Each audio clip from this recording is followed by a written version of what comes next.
Welcome back, boys and girls. We are going to do another edition of the most active stocks in the US stock market. We're looking at Tesla today. Covered Tesla yesterday. It's at this really important 200 level. As I mentioned yesterday, it's essentially used 200 as support, breakthrough. Now potentially could be resistance. We'll look at it on the daily. Again, we can see this 200 level is incredibly important to Tesla.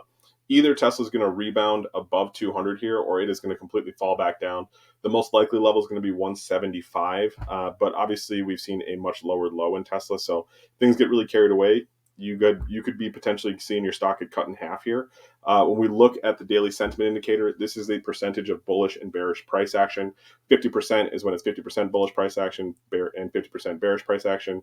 Right now, it looks like we've seen a massive reclaiming of bearish price action when it comes to Tesla. It's at 53% bearish, which means it is at 46.7% bullish. We're going to go ahead and look at the weekly too.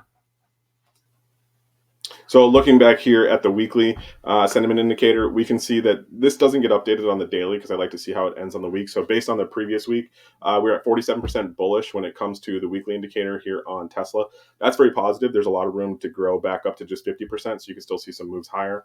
We look at the volume here for Tesla. Obviously, it has one of the most insane volume profiles of any stock that exists in the market, other than most likely a penny stock, because it was the most widely beloved and held name for probably the entire COVID and post-COVID era. Now that we enter in whatever is this post-COVID era, Tesla's getting a whole different look from the market. Sentiment has definitely changed, not just on the company, but on Elon. And he's obviously a big driver of how people feel about this stock. We can see this big mass of volume that we saw at the end of the year or beginning of the year of 2023.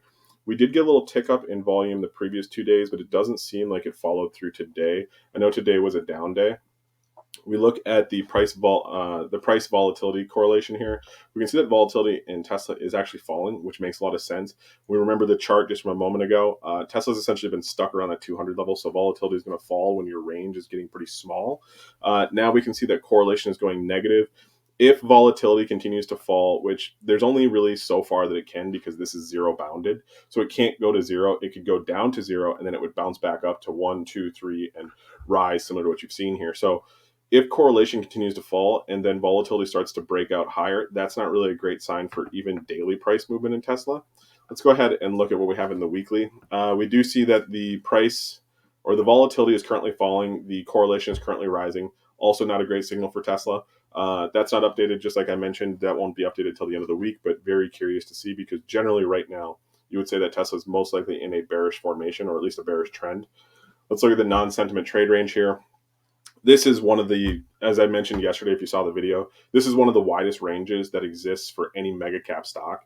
The volatility that exists right now, you could go all the way back up to $249, or you could fall all the way down to $94, and that's all within the realm of possibility here. Obviously, we've seen a range this large for quite a while in Tesla, and it really has had no issue hitting the bottom. It's had much more of an issue hitting the top of its range. So that indication, at least for me right now, I would probably pay attention to the short side of Tesla, probably buy some puts because this thing likes to move and the volatility is insane. Let's look at the daily sentiment or non-sentiment trade range here for Tesla. Again, it essentially hit the very top of its range on the daily, which it hadn't done since the beginning of February, which is very positive. We've been doing it consistently at the end of January, beginning of February. But when we look here at the end of March, beginning of April, we can see that it's bouncing essentially off the top. And even on the daily, it could go all the way back down to 165. So you're probably, as I was mentioning, we were looking at the chart earlier, 165, 175, maybe 150 is probably a likely place if it bounces down. But Tesla has a funny way of behaving however Elon wants to tweet and however people feel about it. So maybe there's going to be Tesla rockets, maybe there's going to be Tesla bots, maybe there's going to be Cybertrucks, maybe there's going to be robotaxis. I don't know what the man will tweet or what the company will say.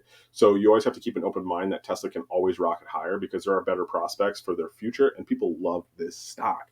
But when you're playing the market currently says to me it is generally bearish. We've essentially hit a peak. We've entered a new quarter. And people are a little bit more nervous than they were at the end of 2022 when they thought that the beginning of 2023 was going to be rad. Since the middle of February, it looks like, at least in Tesla, people have really kind of figured out, yeah, maybe the future's not as rad as we thought it was going to be, dog. Like, maybe this is going to be a little bit of a tough period. I should watch my stocks. So I would be cautious if I were anyone. I don't have a position, but I definitely might take one. And if I do, I'm probably going to go short. So best of luck out there. If you have any questions, like, comment, subscribe in the comments below. Have a great day.